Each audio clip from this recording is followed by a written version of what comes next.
برداشت کرنا سیکھو گے. یاد رکھو میرے بچوں، اگر آپ صبر سیکھ گئے تو کوئی آپ کو پکڑ نہیں سکے.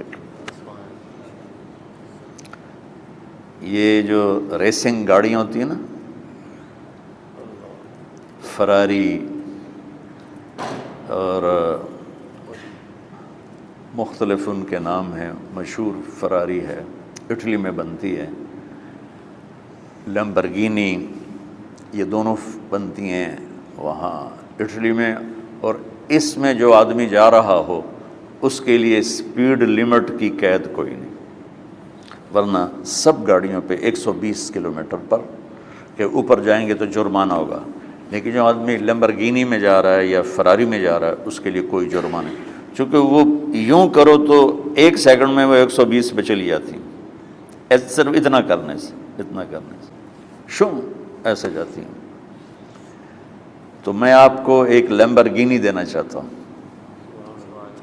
فراری 8 کروڑ کی ہے. فراری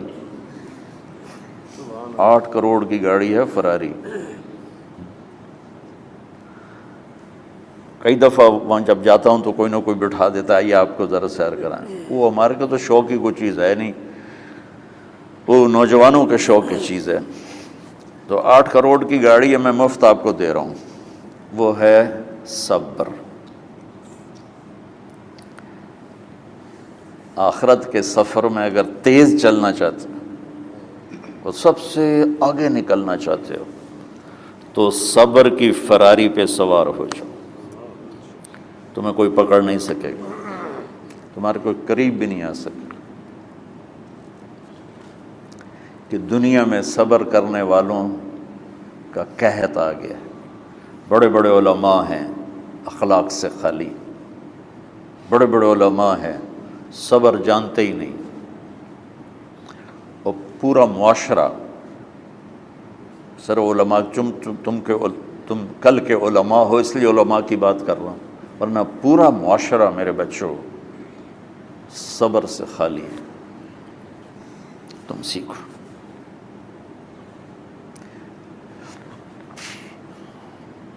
دیکھو میری ایک بات سنو، علم کی کمی ہو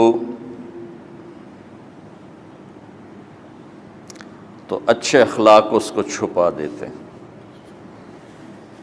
اخلاق کی کمی ہو تو بڑے سے بڑا علم بھی اسے چھپا نہیں سکتا.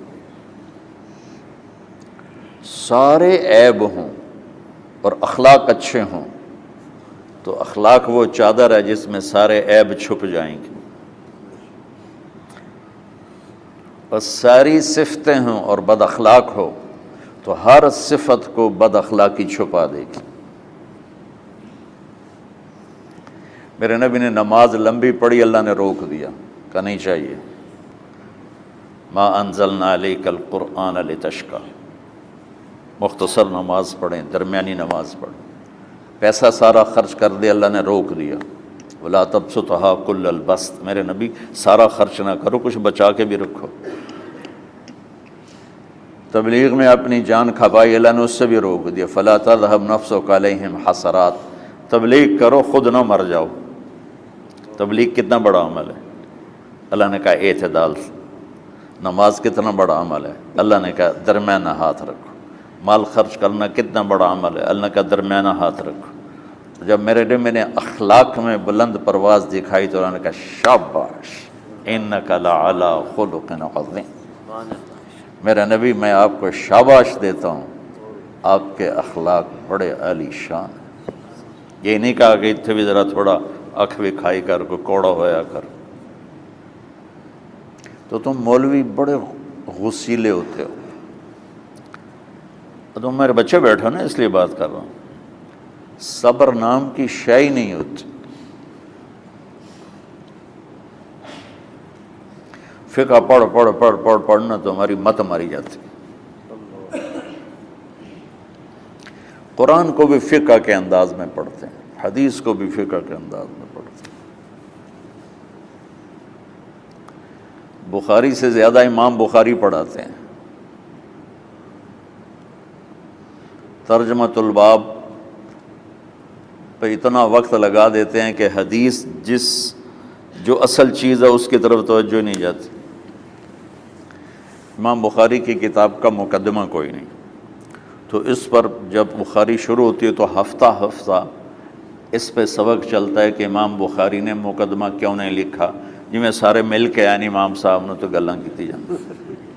میں اس کا اتنا آسان 1 منٹ میں اس سارے سبق کو ختم کر دیتا ہوں بخاری شریف کے، کہ دیکھو بھائی امام صاحب کا دل نہیں کیا مقدمہ لکھنے کو، اس لیے انہوں نے نہیں لکھا۔ گلموں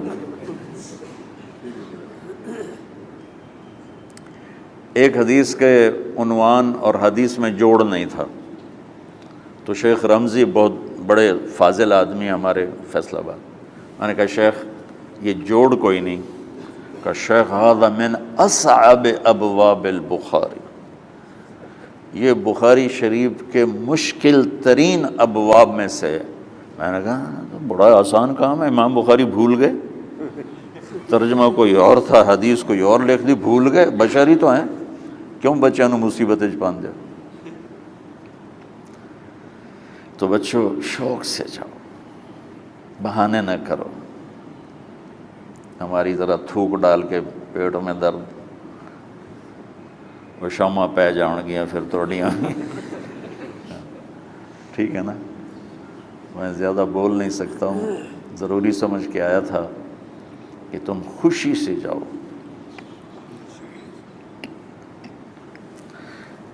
پھر اس میں جو ناگواری آئے گی اسے برداشت کرو گے تو پھر آپ کا صبر بڑھے گا۔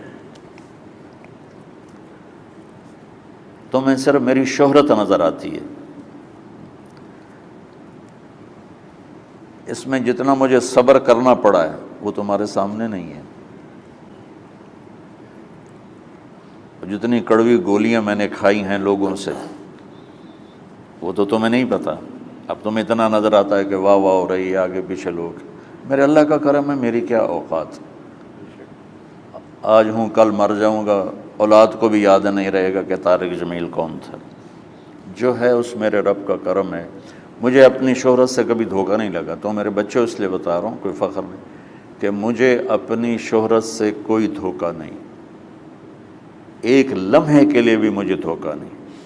میرے دل کی گہرائیوں یہ بات اتری کہ سب میرے اللہ کا فضل ہے، اور برائی کرنے والا اور اچھائی کرنے والا میری نظر میں برابر ہو گیا ہے۔ برابر ہونے کا مطلب پہلے سمجھو، تو مجھے گالی دو گے مجھے تکلیف ہوگی، تو میری تعریف کرو گے مجھے خوشی ہوگی، اس کو برابری نہیں کہتے، وہ تو ایک طبعی چیز ہے۔ یہ میں نے ہاتھ پہ اپنا ہی ہاتھ مارا تو اس کو درد ہو رہا، تو اگر میں مولوی شوکت صاحب سے بدتمیزی سے بات کروں گا تو ان کو تکلیف ہوگی، اور میں ان کی قربانیاں بیان کروں گا۔ یہ ذرا کھڑے ہونا، ادھر ہاتھ دو، یہ اس سارے نقشے کے بانی ہیں، یہ پہلی اینٹ ہے۔ یہ 3000 روپے اس وقت لے رہے تھے 1985 میں 86 میں کراچی،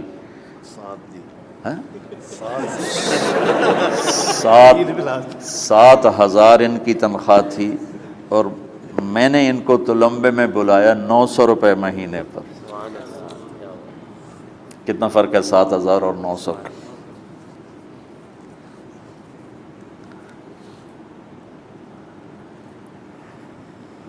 لوگ میری تعریف کرتے ہیں، میں اللہ کا شکر ادا کرتا ہوں، اور اس پہ میں تکبر میں نہیں آتا۔ یہ ہے مدح اور ذم برابر ہو جائے، یعنی تعریف کرنا اور برائی کرنا برابر ہو جانے کا مطلب یہ نہیں ہے کہ برائی سن کے اثر نہیں ہوتا اور تعریف سن کے اثر نہیں ہوتا، نہیں، برابر ہونے کا مطلب بتا رہا ہوں، اس کی توفیق تائید رحمت اپنی اولاد کو بتا رہا ہوں۔ کوئی میری تعریف کرتا ہے میں اللہ کا شکر ادا کرتا ہوں اور اپنے آپ کو بھولتا نہیں ہوں، کوئی میری برائی کرتا ہے تو میرے دل میں اس کے لیے کوئی منفی جذبہ نہیں پیدا ہوتا۔ یہ ہے اچھائی برائی کو برابر کر دینا۔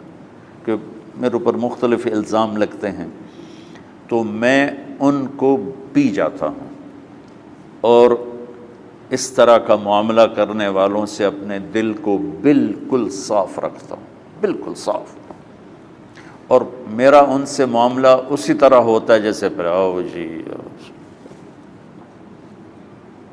اپنی وجہ سے کبھی کسی سے قطع تعلق نہیں کرتا۔